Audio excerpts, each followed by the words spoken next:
Сәлем қыздар, бүгін мен велюр матасынан қыздарға арналған свитшоттың мастер-классын көрсетемін.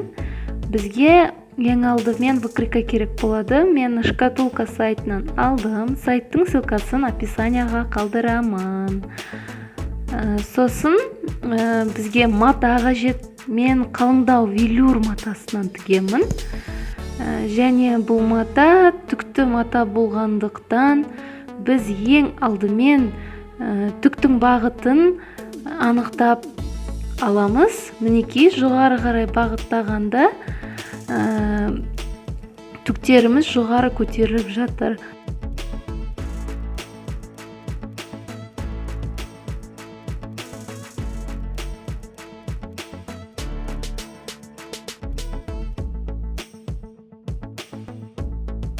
Ал біз төмен бағыт бойынша пішеміз. Барлық пішім үлгілері тігістік жиексіз берілген. Сондықтан 7 мм оверлокпен тіксеңіз, немесе 1 см тігін машинасымен тіксеңіз, солай пішімдерге тігістік жиек беріп шығамыз. Детальдарымызды дайындап алдық. Алдыңғы артқы бой жаға аптачкасы және төменгі манжет бүгілген, және бұл детальдар бір данадан пішіледі. Сосын 2 дана жең, 2 дана жең манжеті пішіледі.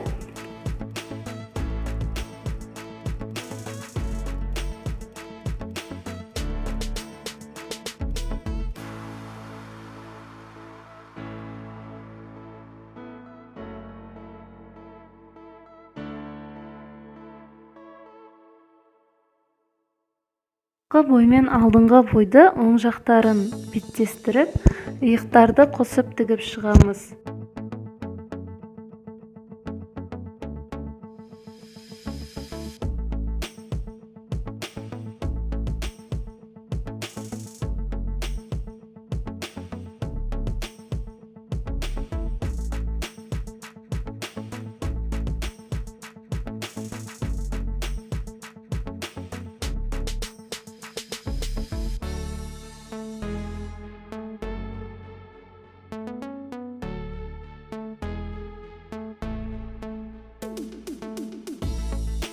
Енді қолтық ойындысына жеңімізді қондырамыз.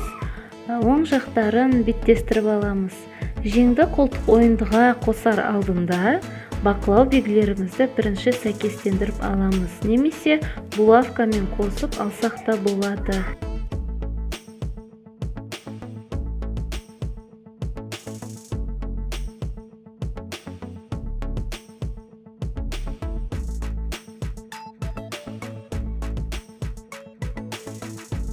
Енді екі жеңімізді қолтық ойындысына қосып тігіп шығамыз.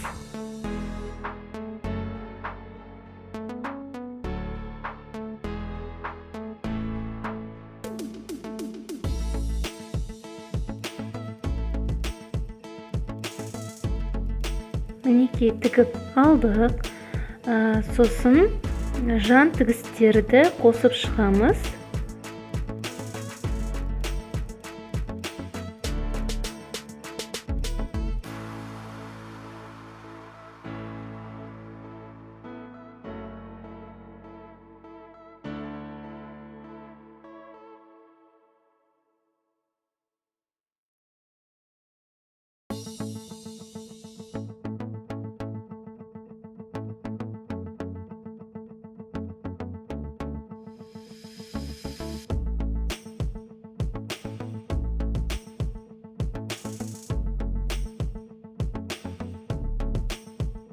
Жан тігістерін қосып алған соң, аптачка манжеттерді өз ара қосып тігеміз.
аптачка және манжетті қосып алған соң қақ ортасынан бүктейміз.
Жаға ойындасына аптачкамызды қосып аламыз. Тігіп жатқанда аптачкамызды кішкене созып, жаға ойындысы бойына келтіріп тігу керек.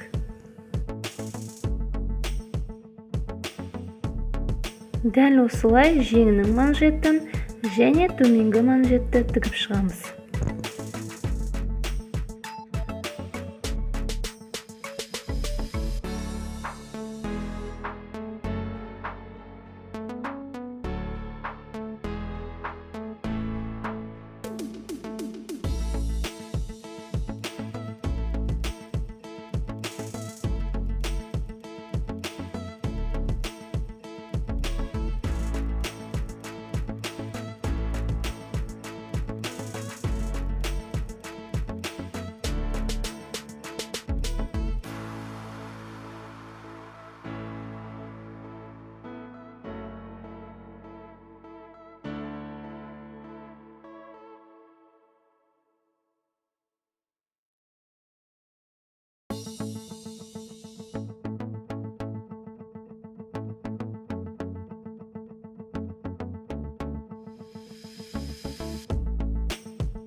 Біздің свитшотымыз дайын. Қалауыңызға қарай сәндеп шықсаңыз болады. Бисермен, моншақтармен, немесе брошкалармен өзіңіз қалағандай етіп сәндесеңіз болады. Немесе сәндемесеңіз де болады. Бұлай да өте әдемі көрікті.